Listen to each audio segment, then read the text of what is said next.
That's my dog. So here's the computer that we are going to take apart. This is clearly a gaming system. He's shutting it down. Do you want your face on camera? Okay.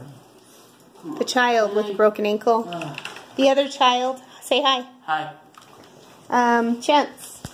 Yes, you're so cute. Sweetie, come here. Yes. So this one's pretty nice. It has these thumb screws. Clearly it's been put together a few times by man hands because it shouldn't be that hard.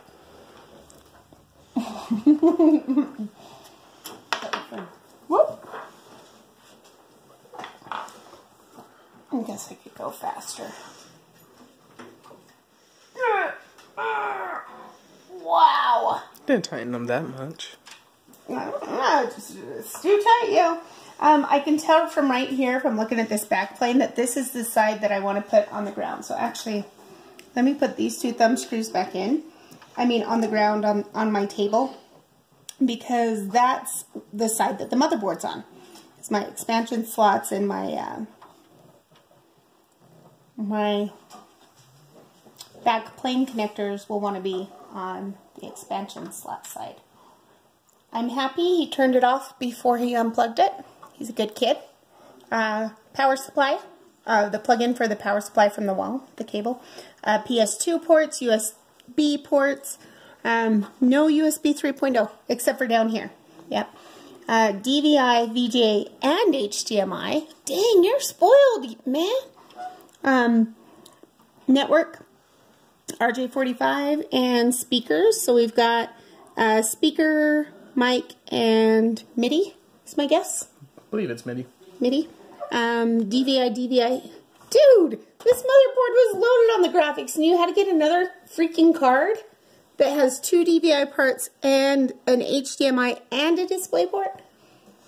Why? Because that's it's better with the graphics card. How much did this graphics card cost me? I think like $300, and that was me. Oh, you bought the graphics card yourself? Yeah, technically. Technically. You mean you earned the money? Ooh, look. I don't know where that came from.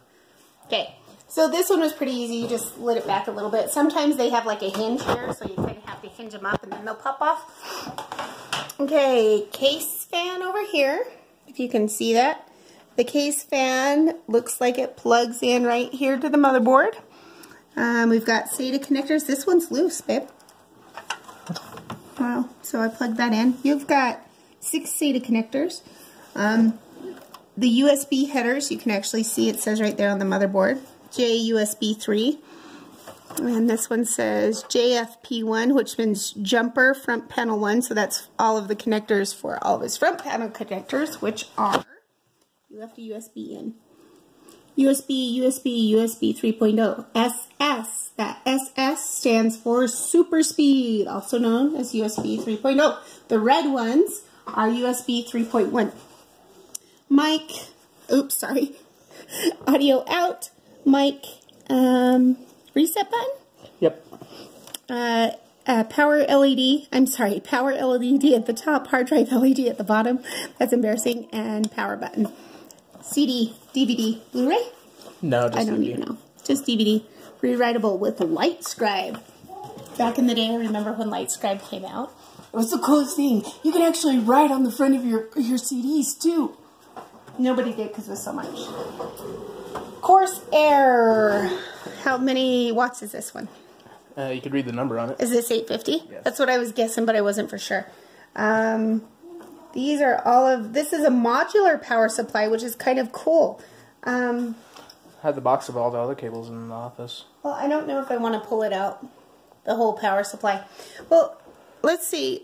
Shake it, because it should turn on the lamp. Shake it vigorously. Oh, like the flash? Yeah. Turn on the flashlight there. So if you look right here, this is what they call a modular power supply. So you can just plug in the parts that you need and not plug anything else. So if you look at this cable right here, it's going to oh no, that one's going to the SATA hard drive. and another SATA hard drive. How much SATA hard drives do you have in here? 2 terabytes. 2 terabytes. You are so freaking spoiled. Like Dylan's machine, this one also has a power connector here. It has that little latch that for some reason I cannot, oh, I did pull it up.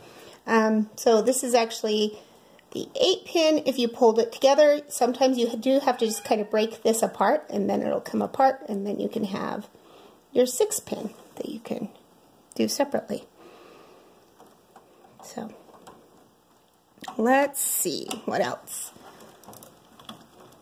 I don't want to take it completely apart because it is my kid's computer. There's the ATX power. This is the 24 plus 8, it looks like, so we get the extra 8 power ports there. System fan, which is that one's plugged in. We've got our SATAs. Let's see if we can see our CMOS battery. Probably not. Our front panel audio is this cable right here. This is an older connector for audio back in the olden days. You're connecting to another case fan. And most of the system fans are case fans. Actually plug into the motherboard there. Look, you can plug in a COM port if you want to. Serial RS-232. And your TPM chip as well. CPU fan. So that comes from the CPU over. Again, our backplane's on this side. This is an MSI motherboard, A78ME35. You bought this how long ago? 2.5 years. 2.5 years? Almost how much? 3 years, actually. 3 years. How much did it cost? $150? For the motherboard? I think so. That's not, back then. That's not bad. This one's a UEFI. It's probably a lot cheaper now. Yeah, probably. If they even sell it, they probably discontinued it. How much RAM do you have? 16. 16? DDR5. 16 gigs. Let's see, if DIM 1, DIM 2 is what it says on this side, and it says DDR3 on the motherboard. Don't remember. I know, it's been so long. Now, I do have PCI Express, PCIe. This graphics card actually takes up 2 PCIe slots, it looks like. Is that correct? Yes. On the motherboard. So I can't even see the CMOS battery on this guy. So a lot of the newer case fans have these type of things. Notice this is in the locked position. And this is, it makes it so you don't have to screw as much in, and you can swap parts out quicker. It's actually pretty cool. So I'm going to unlock it, and it just slides up. These pins actually fit in, and this one over here, they fit into the screw holes of the hard drive or the CD drive or whatever it is. So you actually screwed these 2 in down here instead of using this one up here. Yeah. That's interesting. I don't remember why. So there was a reason why, but you don't remember why. So all it does is it's just a hinge. Oh, I remember why. And it slides forward, and now it's locked into place. That's pretty slick. Because I was debating on getting a SD card reader or something to put in this one, but I don't remember. Oh, so you were going to put some more expansions, peripherals in there that would fill up these 2 slots. That's the size of a floppy disk. Yeah. You want a floppy disk? No. A 3.5-inch floppy, or 3 1/4. That's floppy on the inside, but hard case on the outside. I'm just being nostalgic. Let's try.